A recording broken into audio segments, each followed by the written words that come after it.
Қайырлы күн, құрметті әріптестер. Бүгін көркем еңбек сабағынан бірінші сабағымызды бастайық.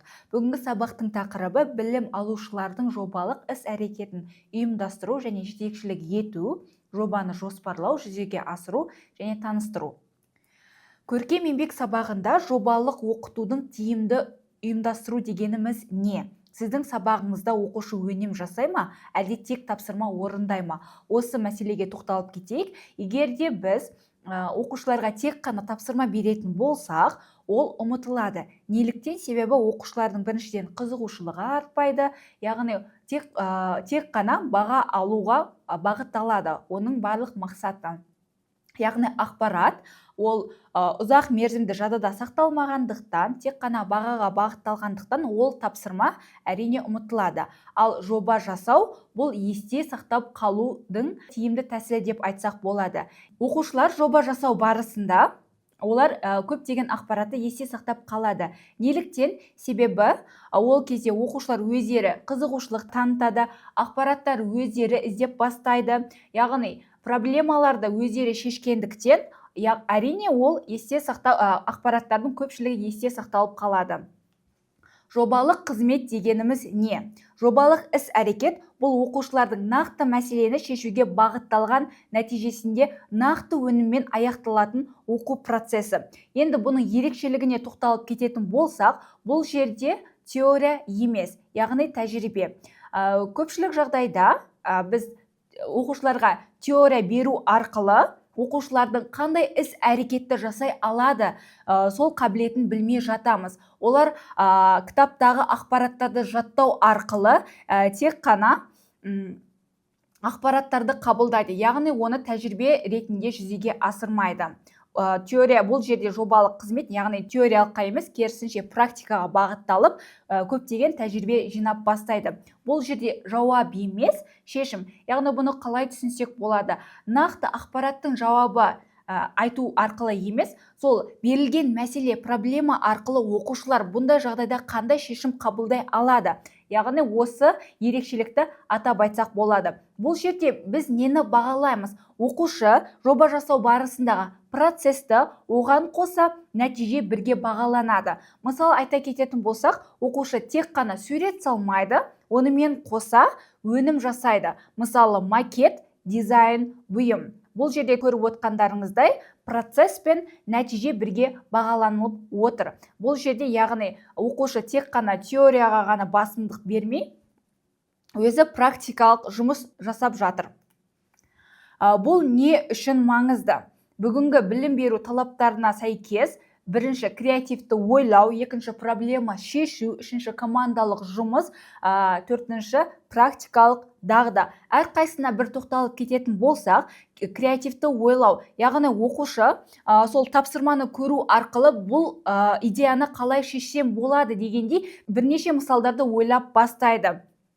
Одан соң сол табылған ойларды қалай шешуге болады, мәселелерді қалай шешсем болады деп сыни ойлай бастайды. Одан бөлек командалық жұмыс. Бұл жерде оқушы бір өзі ғана емес, бірнеше адамдармен ақпаратты жинау арқылы, яғни бір бас жақсы, екі бас одан да жақсы деген секілді мақалға сүйене отырып, бірнеше адам бір жобаны жасау арқылы олар үлкен бір күшті өнімді дүниеге алып келеді. Яғни ол командалық жұмыспен жұмыс жасауды қабілетін арттырады. Практикалық дағды.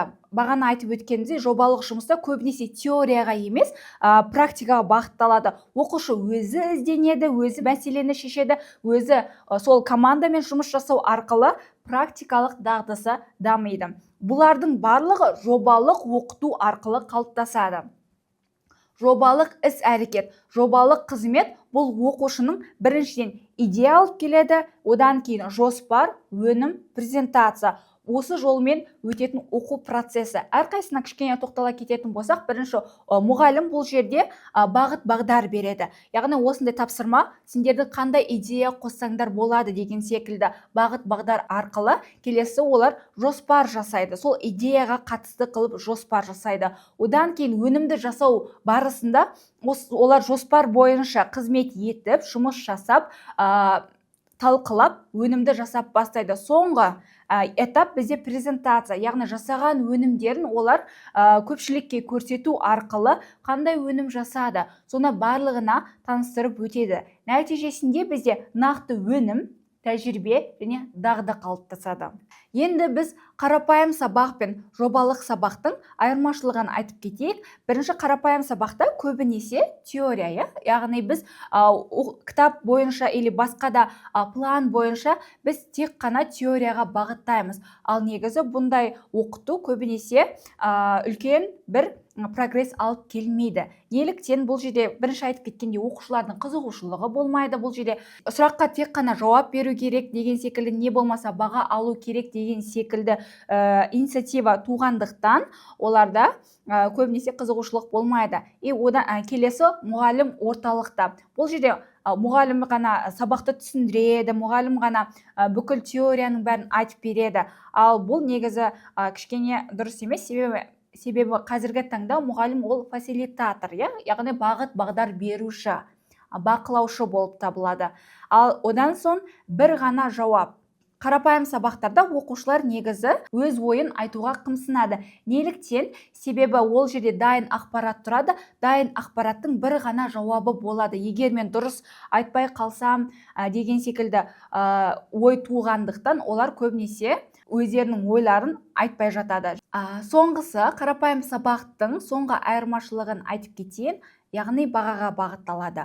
Яғни оқушылар өздері қызықпағандықтан олар тек қана баға алу керек деп ойлайды. Жобалық сабақтың айырмашылықтарын айтып кетейін. Бұл жерде көбінесе практикаға бағытталған, яғни оқушы өзі іс-әрекет жасап, өзі өнімді жасау арқылы көптеген мәселелерді шешеді.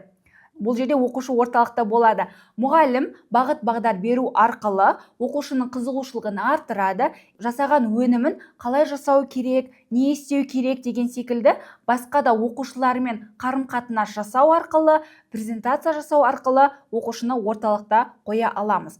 Және де көп шешім. Бұл жерде бір ғана жауап болмайды, бірнеше оқушылар пікір таласады, талқылайды. Сол арқылы әрбір оқушының сол өнім жасау барысында қандай шешім қабылдады, ортаға талқылау арқылы әрқайсының ойын біз қабылдай аламыз. Соңында басты бір айырмашылығын айта кетейін, бұл жерде нәтиже мен процесс. Осы өнім жасау барысында жүргізілген процесс пен соңында пайда болған нәтиже, яғни бұл оқушылар үшін өте пайдалы. Жобалық оқытудың кезеңдері. Бірінші, идея, бастама. Оқушы қандай іс-әрекет жасау керек, қандай өнім жасау керек. Идея береміз, одан кейін барып оны жоспарлау. Қандай өнімдермен, қандай материалмен жасау керек, яғни ол жоспарлайды. Қанша уақытта жасасам болады, жобалық іс-әрекет болғандықтан ол мысалға әрбір оқушыға бөліп беруге болады. Біреу дизайн жасаса, біреу қандай материалмен жасау керек деген секілді. Үшінші, жүзеге асыру. Яғни әрқайсына жоспарлап бөліп бергеннен кейін бір-бірімен пікір таласып, оны жүзеге асырып бастайды. Соңында таныстыру. Дайын болған өнімді олар мектепте, сыныпта мұғаліміне және де басқа да сыныптастарына олар таныстырып бастайды. Соңындағы рефлексия бұл өте міндетті цикл болып табылады. Неліктен? Себебі бұл жерде мұғалім соңында оқушының бүкіл осы өнімді жасау барысындағы қиындықтарын және де артықшылықтарын тыңдау арқылы қай жері дұрыс емес, қай жерін дамыту керек деген секілді өзі рефлексияны береді. Бұл рефлексия адамның, оқушының даму барысын жоғарылатады. Яғни келешекте одан әрі даму үшін қажет. Бірінші этап идеяны айта кетейін. Мұғалім не істейді? Әрқайсына біртіндеп тоқталайын. Бірінші, бағыттайды, сұрақ қояды, қызығушылық оятады. Сұрақтар: бұл мәселе не үшін маңызды? Қандай шешім ұсына аламыз деген секілді. Бұл жерде практика ретінде сіздер brainstorm, не болмаса ментиметр ала аласыздар, яғни миға шабуыл жасау арқылы. Мысалы, пластикалық қалдықтарды қалай пайдалы затқа айналдырамыз деген секілді идеялар берсеңіз болады. Келесі екінші этап бұл бізде жоспарлау. Нені жоспарлау керек? Жоба форматы бұл жеке бола ма, топ бола ма, не болмаса жұптық болады ма? Келесі рөлдер, яғни дизайнер, орындаушы, презентатор. Егер де бұл жобалық болатын болса, топтық болатын болса, бұны біз әрбір оқушыға бөліп береміз. Біреуіне дизайнер болуды, біреуіне орындаушы, келесі біреуіне презентатор болуды. Келесі материалдар. Қандай материал қолдану керек? Соңында уақыт. Яғни бұның бәрін біз жоспарлау қажетпіз. Мұғалімнің рөлі бұл жерде құрылым беру. Инструменттер, чек-лист, Google Docs және де Canva жоспар. Үшінші этап бұл бізде өнім. Бұл кезеңде оқушы тәжірибе жасайды, қателеседі, қайта түзетеді. Яғни мәселені шешу барысында оқушы бірнеше рет қателесуі мүмкін, бірақ оны сөкпеу керек. Себебі қателесу арқылы ол өзінің қатесін түсініп, одан әрі жақсы сабақ алып бастайды. Бұл ең маңызды оқу кезеңі болып табылады. Мұғалім бұл кезде не істейді? Мұғалім бұл кезде көмектеседі, бақыламайды, тек қана бағыттай алады. Маңыздысы қате бұл үйрену мүмкіндігі. Төртінші этап презентация. Қорғау. Біріншісі, келесі көрме, видео, жәрмеңке. Оқушы бұл жерде нені үйренеді? Өз идеясын жеткізуді, дәлелдеуді, пікір айтуды. Көбінесе интроверт оқушылар осындай презентация кезінде өзі ашылу қабілетін арттырса болады. Және де лайфхак pitch 1 минут форматы. Бұл формат туралы кішкене ақпарат беріп кетейін. Яғни 1 минуттың ішінде оқушы өнімді қандай идея арқылы жасады, қалай жасады, соңында сол өнімді таныстыру арқылы осы бүкіл процесті 1 минутқа сыйдыру қажет. Бесінші этап бұл рефлексия. Неге маңызды? Оқушы өз дамуын түсінеді. Сұрақтар не сәтті болды, не қиын болды, келесіде не өзгертемін деген секілді сұрақтар қою арқылы өзін дамыта алады. Форматы ауызша, стикер болмаса Google форм арқылы жүргізсе болады. Бұл жерде осы жобалық оқыту барысында мұғалімнің рөлі қандай? Дәстүрлі кезде, яғни мұғалім көбінесе өзі түсіндіреді және бақылайды, бағалайды. Көбінесе оқушыларды ол орталықта алмайды. Ал жобалық оқу әдісінде бұл жерде мұғалім бағыттайды, сұрақ қояды, қолдайды. Осы арқылы оқушының қызығушылығын арттыра алады.